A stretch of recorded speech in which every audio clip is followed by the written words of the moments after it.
it's my pleasure to host Jasmine Tan, who I know for already 2 years, right? Or 3 years, Jasmine? Around there, yeah. Around there, yes.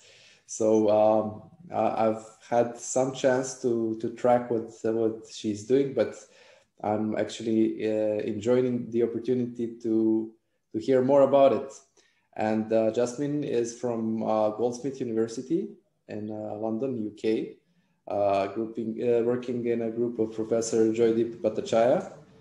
And she's just obtained her PhD, as I said, in the very interesting domain of application, the flow, state of flow, working on EEG. So before we dive into flow, hopefully, I want to ask you first, of course, welcome. And I want to open up with the topic of PhD itself. So as someone who just completed her studies, do you have something to say about it? Well, it was quite an experience.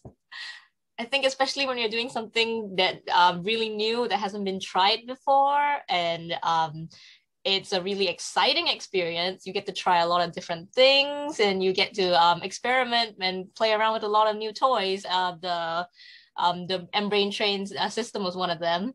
And it was, while it's really exciting, it's also really challenging because you're doing something completely new. But I think it was worth it. That's nice to hear. Did you suffer from the known PhD depression like everyone? Yeah, if you're talking about the sense that in the middle of it all, you're like, I'm not sure what I'm doing, and I don't know whether I'm going about it the right way, and all the effort could have gone to nothing. Yes, definitely. Good. I think we all go into that dip and then come back up.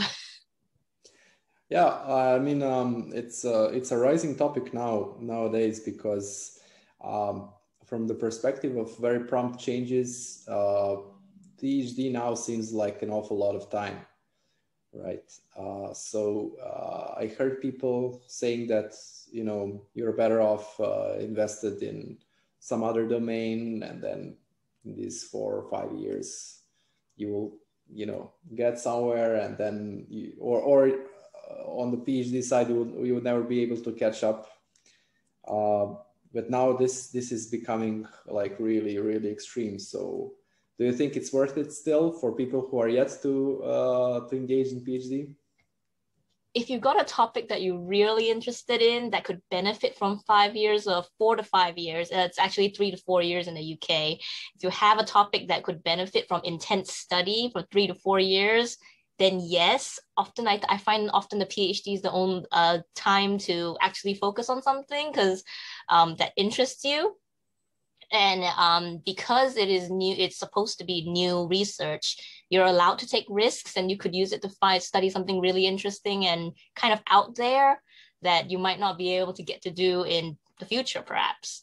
So yeah, if you have a topic that could, it seems like a long bet, like a long chance, but it's interesting and could lead to lots of other interesting ideas. Even if the project isn't successful, you often do find that you produce something else that could be really useful. So yeah, you'll pick up a lot of good skills along the way. So yeah, I think it's still worth it. That's good to know.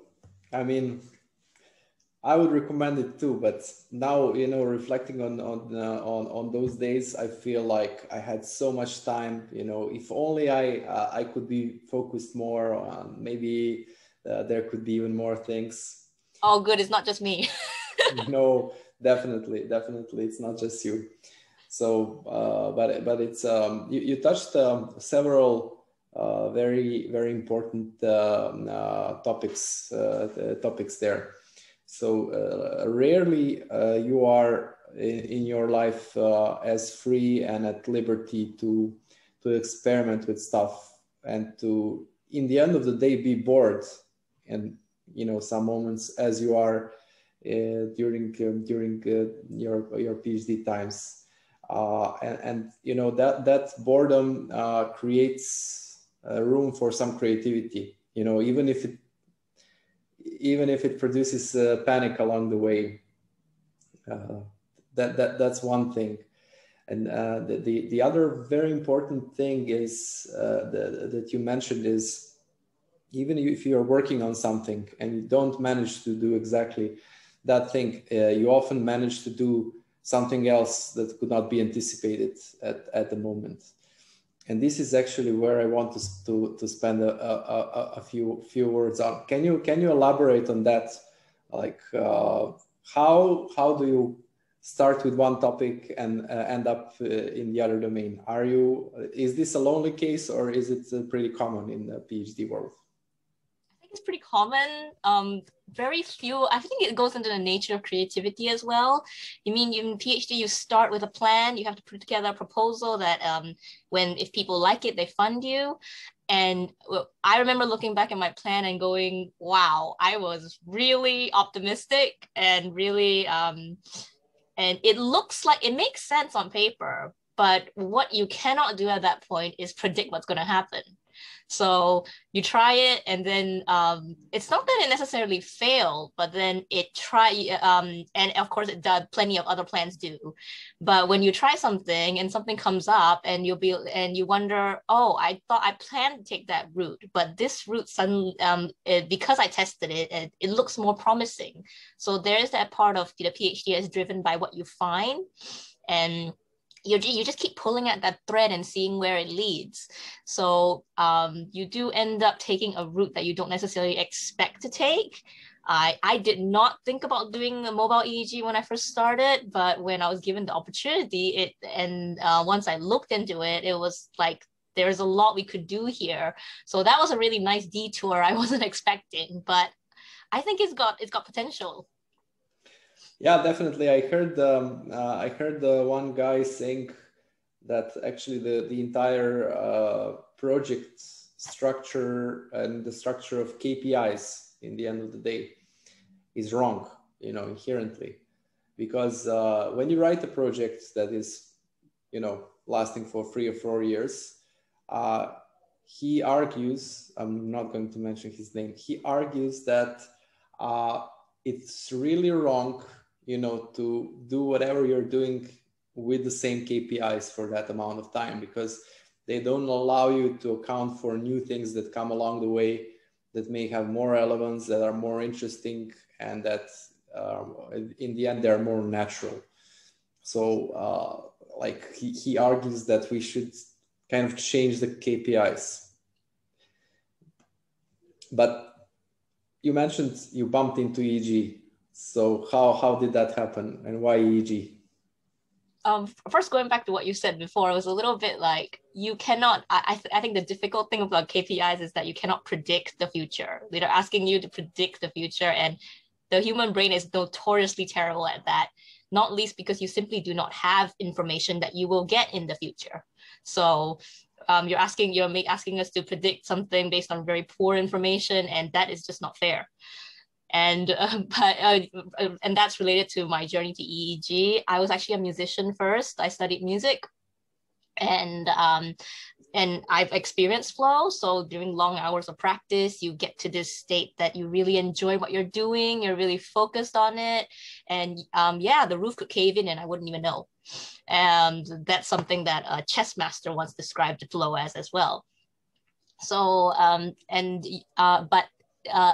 so when I studied, I stopped to neuroscience at the end of my bachelor's, and then for my project, my professor, my supervisor, Professor Joydeep Bhattacharya, said, well, we could actually study flow, and I was like, really? It is a little bit of this state. It's a bit of a magical state. Like from a musician's perspective, it's like really good to experience it. It's not, we don't always get it. I know some people who always get it, lucky ducks, but some of us don't. But it's not necessarily that common. So when I finish a session in flow, I just feel great. So, but it did have this kind of mystical feel about it. But so when my supervisor actually said we could study this, I was blown away. So we looked at musicians, to study and we used EEG because yeah, we could use something like fMRI, but it's so limited, like your movements are so limited there, and you couldn't bring an instrument into an fMRI machine, not a metal one, definitely. So EEG was a really good opportunity, and again, because it was a research project, you could actually try something really kind of risky.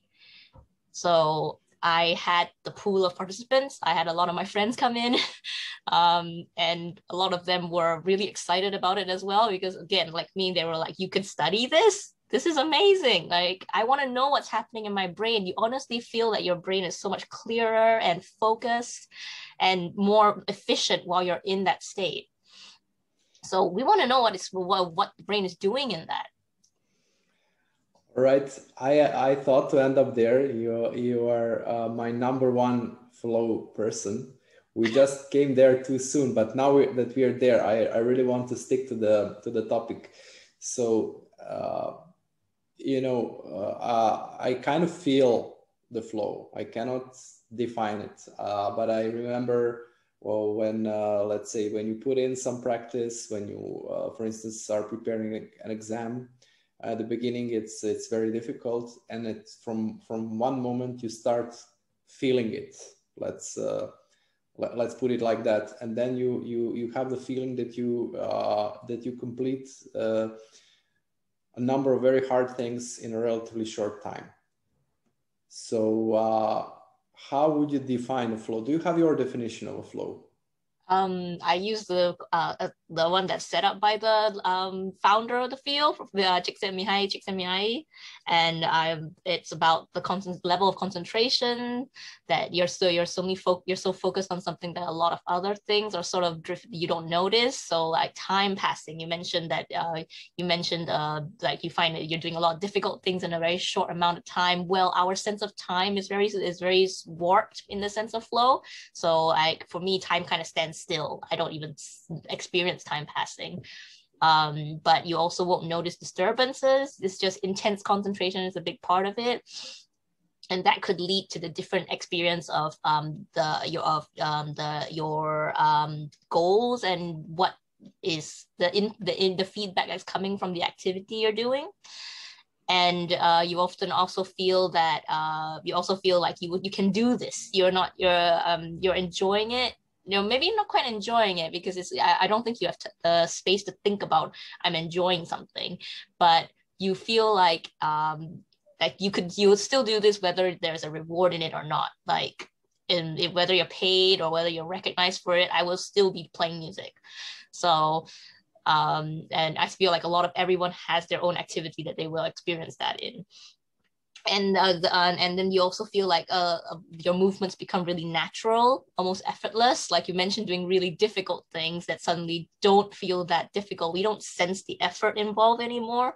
And if anything comes up, you're like, I can handle this. So yeah, and so we talk about 9 different dimensions. One of the main ones is the challenge skill balance. Is often something where you're doing something that matches your ability. So it's quite intuitive. When something's too hard, you're frustrated. When something's too easy, you're bored. So flow happens in the sweet spot. And also when you're a little bit challenged, a little bit out of your sweet spot, so you feel like you're growing. And I've talked about time. I've talked about the enjoyment, the sense that you'll do something for the sake of the activity itself rather than any external rewards, and a sense of control. So the sense of action awareness merging is sort of like when there's no gap between what you think and what you're doing. So you have that sense where people talk about almost like merging into the activity. Maybe this is kind of lost. There's also a loss of self-consciousness. Maybe if you're performing, you're no longer worried about what's people, like the people in the audience, or more importantly, you're not caring about what you yourself are like criticizing about your own performance. You're just totally in it. And yeah, I think I've gone through most of mentioned most of the characteristics. So yeah, that's really intriguing. And so you mentioned one thing. So you mentioned that maybe you're diving into, for instance, a performance because you're forgetting about what others think about you. You're kind of putting your ego aside. Can that be told? Can that be taught? Can that be like assumed? Can that be concluded in a way? Is that what you were trying to say? I would. Well, can that be concluded? It's one of the features of flow that you experience. It's one of the characteristics we measure for. So we ask people whether they are aware or they care about what others are perceiving about them. And in my own findings, we suggest that the frontal areas of the brain show more increased alpha, and that could be related to a kind of a dampening effect of that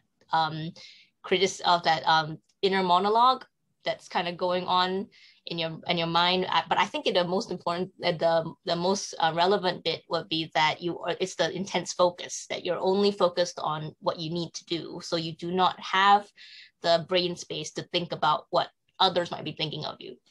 So, but we're still finding that out. If you're asking whether there's evidence for it, but that is still what we're researching. Yes, there are constant talks about whether something is derived feature or like an essential feature, and in that sense, I'm guessing that this is also very interesting from that perspective. So is the flow, let's say, that we are feeling, is it like an essential feature or a derived one? And if it is an essential feature or a characteristics of a human mind, can it be somehow measured efficiently? What are your thoughts on that? You had some chance to work with EEG. Is it the right way to go for flow?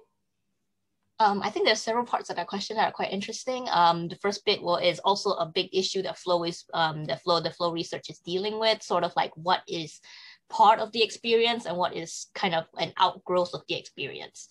So, and all the features that I mentioned are all still part of it's still up for grabs, like which part are essential for the flow experience and which part are just coming out from other aspects of flow that are more essential. So still open question. I would say, like, we'll get back to you on that. And but when it comes to EEG, I think it's something that we can actually we could use to study flow, because number one, it is something that we can actually do activities in. So we could actually move around with it. We can actually, we're not stuck in a very limited position, and that also opens up the activities that we can study flow in, because flow is often experienced in an activity you really enjoy and something that you usually do. So for me, it was really important to study flow in activities that people actually get flow in. For example, music. So it's something that people recognize it. So the thing about flow is that while it's been a recognized feature in psychology for about 40 years. It's been since the 1960s, like 50 years. People have been talking about flow since millennia ago. So across different cultures and different time periods, we talk about flow. So ancient Chinese have this concept of wei, and it's a bit of it has connotations of craftsmanship in it, like someone who really knows what they're doing, but it's also got ideas of total involvement in it. And like whenever the story they tell of this butcher who, when it's not necessarily what you consider an artistic job. Like I've been talking about musicians, but this classic story in China, in ancient Chinese literature, is the butcher who's cutting up ox, and he can slice so cleanly, and all of his being is focused on what he has to do, and that has reflections of flow in it. So yeah, so there is this thing, and when I've been talking to you, you also recognized it. So there is this feature that we seem to recognize, even though we are not that good at studying it yet, because it's so difficult to pin down. So I think the EEG is just beginning to get a handle on it, and we're still working on things like experimental design and even just how to catch flow, how to measure it. Right now, it's mostly self-report. We've been looking at neural correlates of flow, but of course that depends on self-report. So we have to look at, we were comparing brain activity between different experiences that people report. So this is very interesting, because I cannot help remembering one experiment that I participated in that was focused around mental workload, and but I was very dived into that thing, and maybe, just maybe, I'm brainstorming. This may be a good data set also, where you could take a look for features of flow. I don't know how that correlates, but it's my impression from what you said that this is basically when your skills are matching the task at hand, and you know, probably that would be reflected by some kind of, let's say, medium level of mental workload. And when you experience that level of workload, and you know, maybe the consistent level of workload or something could be an indicator of flow. Oh, that's really interesting you mentioned that, because that's actually what a lot of flow experiments are based on. So a lot of EEG experiments usually have participants playing a game. There's one that have them doing mental arithmetic. So when they adjust difficulty levels of that, it's supposed to produce the three conditions of boredom, flow, and frustration.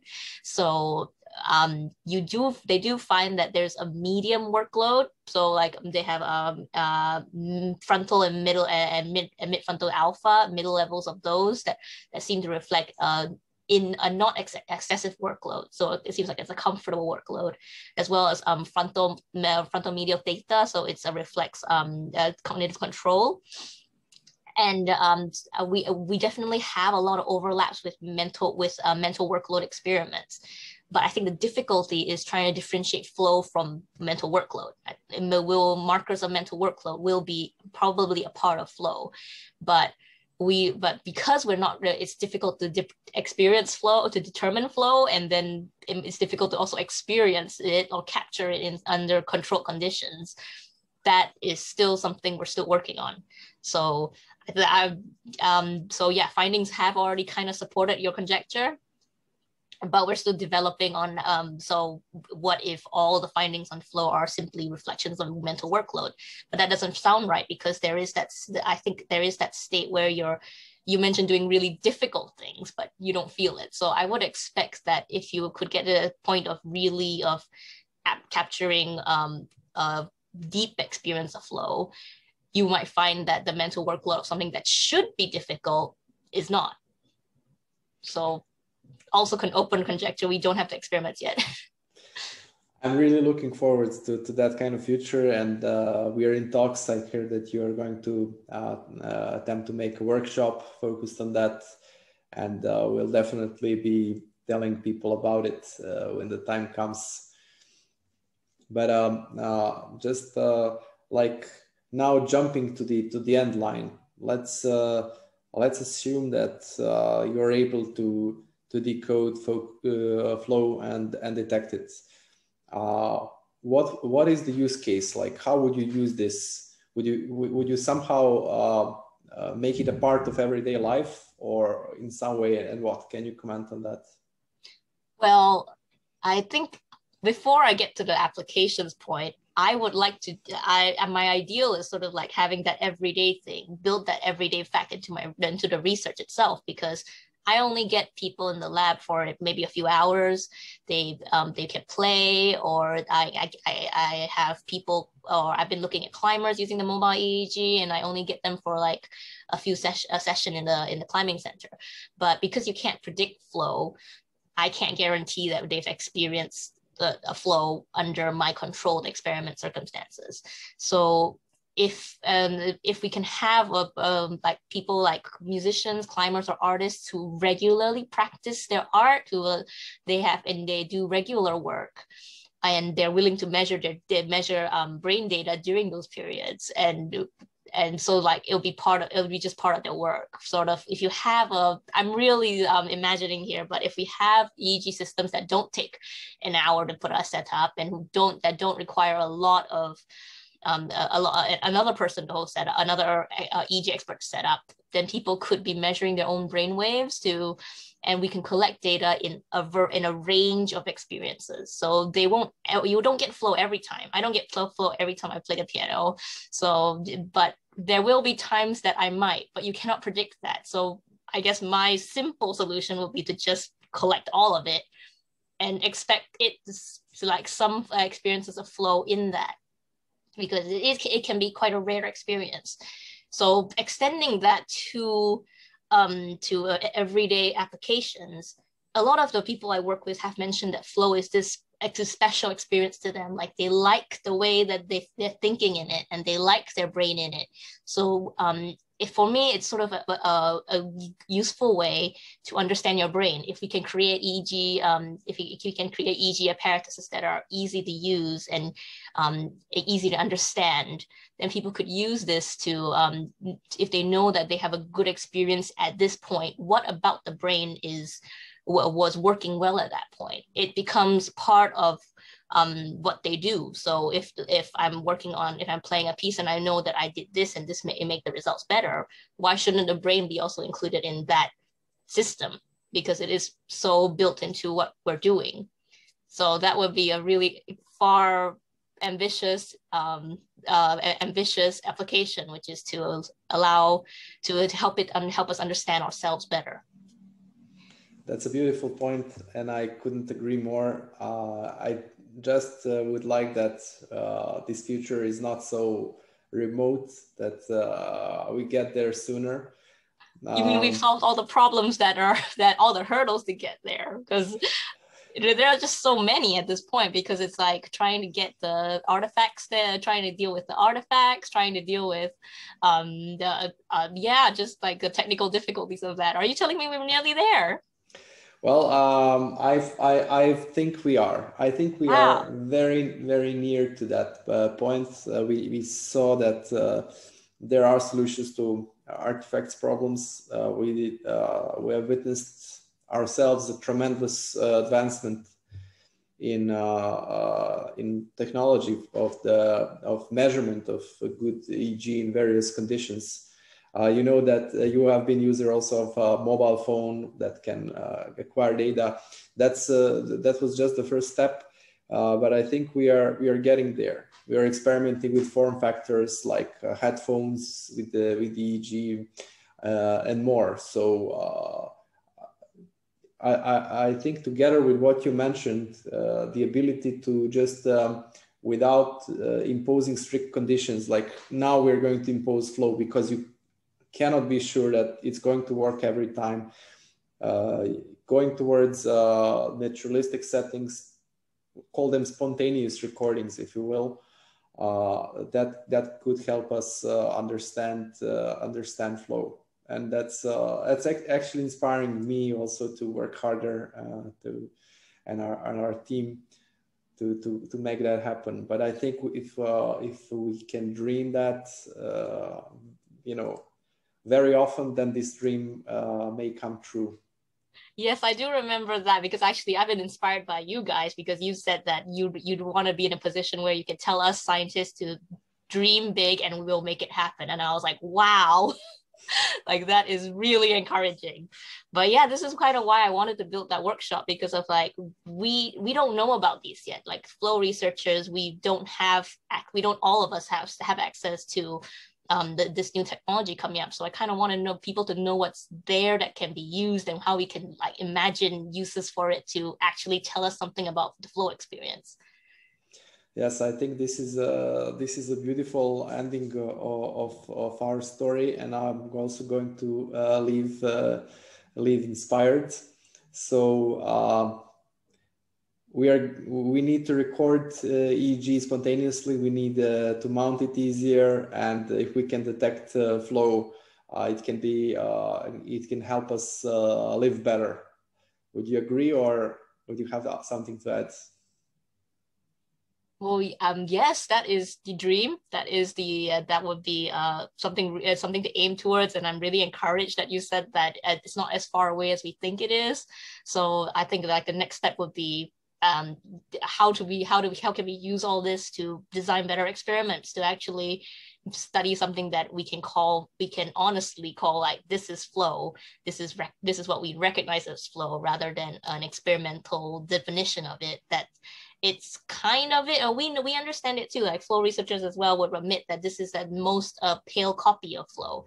It is not the same as the transcendental experience that a lot of us recognize as flow. So but if we had that kind of technology, like, we can dream big. So we can think about what if we could actually get that data. Jasmine, I have two more questions. I don't know whether to call first or the second more difficult. You mentioned a very important thing, and that is how do we know that something is in a state of flow? So how do we bridge the gap of reliably marking EEG data set and having a gold standard to which we can relate? That is something we are still working on at the moment. It's mostly we have to rely on participants, and I think one important thing to do is actually rely on people who know what their flow experience is like. So you interview them, you collect, and you build it from scratch. Really, you are repeating the entire history of flow with it. You find someone who has the experience, you interview with them, and you extract the components that you would recognize, that both you and the participant will recognize as flow based on definitions, but the participant also recognizes it. So then it is a subjective experience. We will never be able to completely extract the subjective experience. I don't think you could ever tell someone that you are in flow if they're like, I'm not. So that it will depend on the person saying that, telling us that they're in flow, but you can have a deeper understanding of what the person calls flow. And then with the technology that we've been describing, you would possibly have lots and lots of data. Then you can actually start to match to the participant's experience. So at this moment, we're still talking at the participant level, but with multiple people with many people who we've done that kind of work with, who you do recognize and they recognize it as their flow state, then at least you could say that these neural correlates can be linked to something that the participant themselves recognize as flow and matches with researcher constructs that we recognize from many years of research. So I think that we need to get to that point where we can kind of match those. And with data that can be spontaneous recordings that you're describing, I think that increases the chances of what we can do to get to that point. So yeah, I think that will be a first step, sort of just relying on participants experiencing flow that they recognize in an activity they know they can experience flow in. So just maximizing the chances, really. Was that the first part of the question? Yes, that was the first question. Okay. And thanks. Thanks. It's one of those hard problems in EEG, having marked data sets, and yes, I agree. One thing I've been trying out is that it's what I've been asking for, the video thing. I've been asking for that. So one thing I've been trying out is to getting people I film them and have their and record their data. And then ideally they can look at the recording, at the video afterwards, and point out like, I was in flow then, and they can indicate a marker there, and then they can and then afterwards maybe it comes and goes, and then they'll be kickers and say, oh yeah, after that point I wasn't in flow. And then we get a kind of it won't be precise, but the nature of flow being what it is, like, that is something we can accept. But at least it's already clearer than what I can get right now, which is sort of a big range of data, a big length of data. And then and then you assume that there's flow in there somewhere. Yes, we've been discussing. So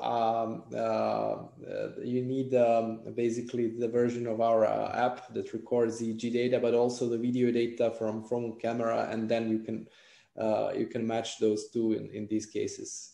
Just for others who are maybe not aware of that feature that was introduced. But I want to ask you for as a final question: are you sticking to EEG? And what are your next steps? Am I what?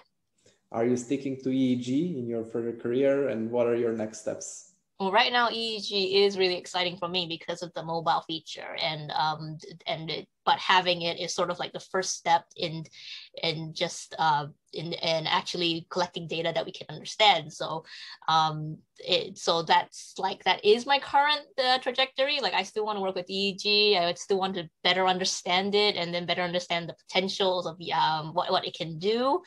And I really look forward to any new technology that you're putting out that can actually help answer these questions. So even easier EEG sets that can be set up by participants themselves, and collaborating with people who want to understand their own flow states better.